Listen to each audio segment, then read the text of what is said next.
歡迎大家嚟到呢個 Neuroscience 嘅班啦。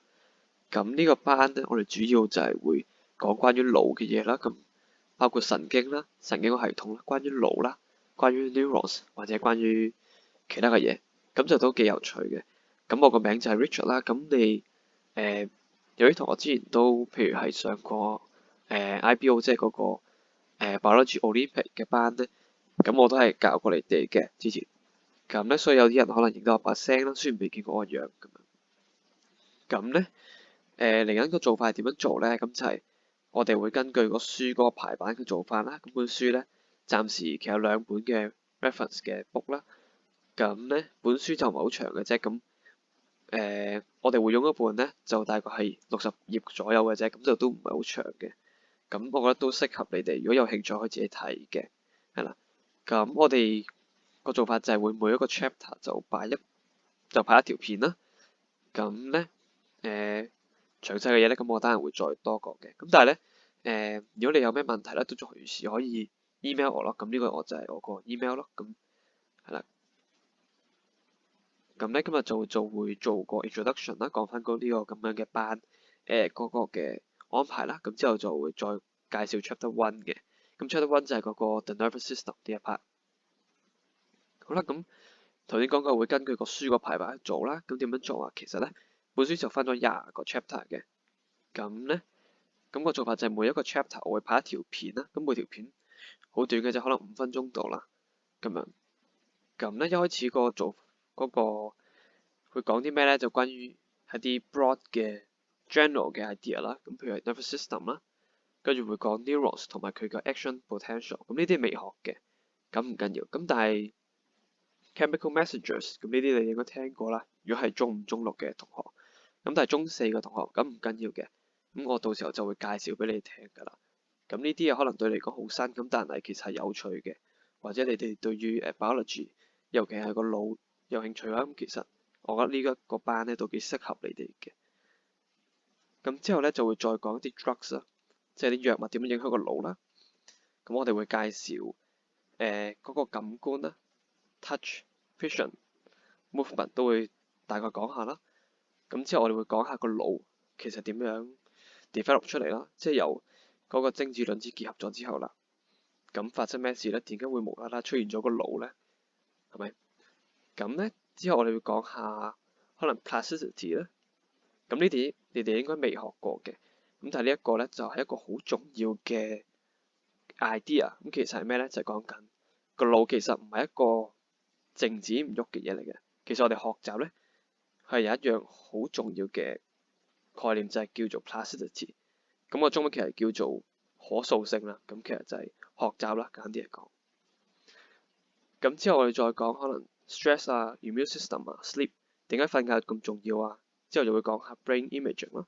咁點解要睇個腦啊？咁可能你哋有做你哋喺啲新聞啊，或者一啲紀錄片啊，或者唔知咩途徑見到有啲人做咩 MRI 或者做其他唔同嘅腦嘅顯示嘅 process 啦，或者一啲嘅治療啦，咁都要用到呢啲咁樣嘅做到呢啲咁嘅程序。咁所以咧都帶俾你哋了解下嗰個做法。咁之後就會再講係第16啦，就係 artificial brains neural network。咁呢啲就會更加關乎你哋嘅未來啦。咁我諗個大趨勢都係 AI 啊，可能都係呢類咁嘅嘢。咁所以了解下都無妨嘅喺呢個時段。咁之後就會再講一啲 disease 啦，即係話 when things go wrong。第17課啦，咁又會講下 neural ethics 噶嘛。最尾仲有少少嘅嘢補充啦，咁樣。咁所以20課入邊咧，咁我哋就大概每一課會有一個片咁樣。好，咁咧呢一個班有幾個嘅 objective 嘅。咁首先咧就係當然係 prepare 你哋參加個比賽啦。咁個比賽就係喺2月度進行啦。據我所知，咁咧所以呢條呢個 course 主要帶俾你哋一個 basic 嘅 understanding 啦，關於嗰個腦啦。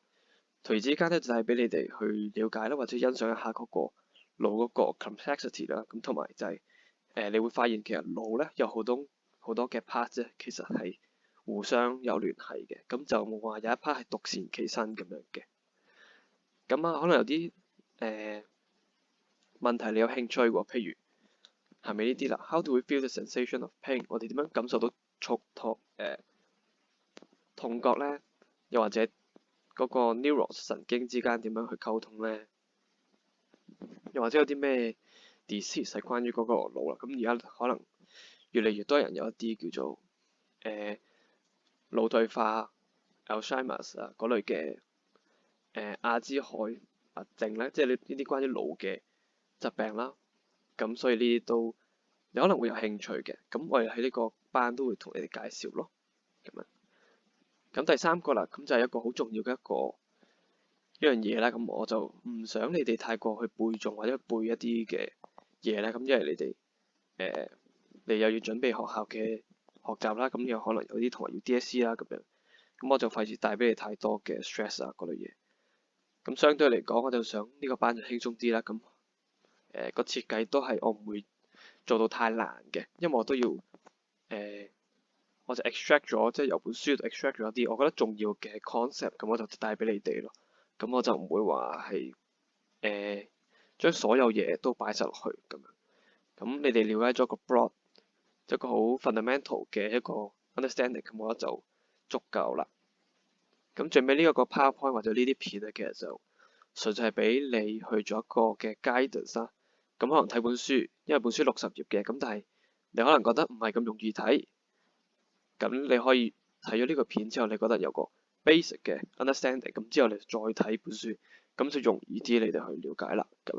咁有啲同學可能你唔想睇書嘅，咁你覺得太長啦，或者冇時間啦，咁每人嗰個情況都唔同，咁可能你就睇一睇個 PowerPoint 咁啊，睇一條片，咁就了解嗰個 basic，咁就 OK 啦。咁所以我係其實想 pique your interest 咯，或者 arouse 你個 interest 咯，rather than 就係令到你哋去贏晒啲比賽，咁又唔係我嗰個目的嚟嘅。當然你做到就當然係一件好事啦。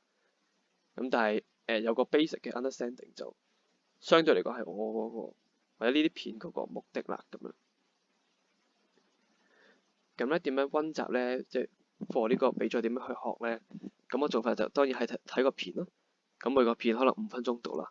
咁有啲課題就內容多啲嘅，咁就可能多少少啦。咁但係差唔多就5分鐘啦。我希望做到就係一條片咁樣。咁但係個 chapters 咁就5分鐘一條，咁就其實1個半鐘到，咁其實就可以完成晒成個一個內容㗎啦。咁咧，當你睇完啲片之後咧，咁可能你想逐個 chapter 咁樣去睇，咁都 OK 嘅。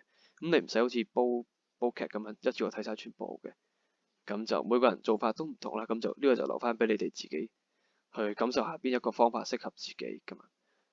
咁咧，當你睇完個片啦，無論係一條片或者幾條片都好啦，咁你可以睇翻溫翻嗰個 concept 啦，咁可以睇翻個書啦。咁書有2本嘅，咁跟住 PowerPoint 咧入邊有啲 highlight 咗嘅地方啦，或者我會bold 即係嗰個highlight 咗嘅 parts 啊，或者啲詞彙，我覺得係重要嘅咁樣 for 嗰個比賽嘅啫咁樣。咁咧，當我喺講解嘅時候，我都會同你講邊一 part 係重要咁樣，咁你可能就多加留意咯咁樣。咁雖然呢個 PPT 即係呢個 PowerPoint 其實都係 extract 咗一啲相對精華嘅嘢啦，因為本書有好多嘅內容，咁我抽取咗比較有趣嘅地方，咁就俾你哋去學啦。咁最尾就係當然係 active recall 啦，咁即係溫習。簡單啲嚟講就係得閒就睇下個 PowerPoint，或者得閒睇下如果你有整理筆記嘅，咁你可以睇翻你自己嘅筆記咯。咁好，咁呢個就係主要嗰個呢個班嗰個目的啊，或者嗰個編排啦，或者你點樣可以學得好啲咁。咁跟住咧，佢有2本嘅書嘅 reference book 嚟嘅，咁就係推介你哋睇嘅嗰個比賽。咁咧，我哋會用第一本啦，Neuroscience Science of the Brain 呢個。咁咧，如果佢呢2本書都係免費，你哋自己可以上網揾到嘅，咁就用翻2條 link，咁就可以㗎啦。咁呢個 PowerPoint 或者個片我都會俾咗你哋，或者你哋用翻相應嗰個嘅網站去 search 翻喺 Google 咁都，或者你用任何嘅方法去 search 到咁都 OK。咁但係佢 official 就係有呢2本嘅書咯，咁你就都係比較呢2本書都係比較調下個難度就唔會話好深嘅咁樣，咁又唔會太 technical，當然會有技術即係 bio 個 part 啦，咁但係相對嚟講就係 comprehensive 一個大概嘅了解咯咁樣，咁而佢寫法都係比較輕鬆啦咁樣，咁我覺得你哋睇都會覺得唔會話太難嘅咁樣。好，咁咧首先第一課啦，咁 The Nervous System，咁我哋開始入個正題啦，咁 intro 就講完㗎啦。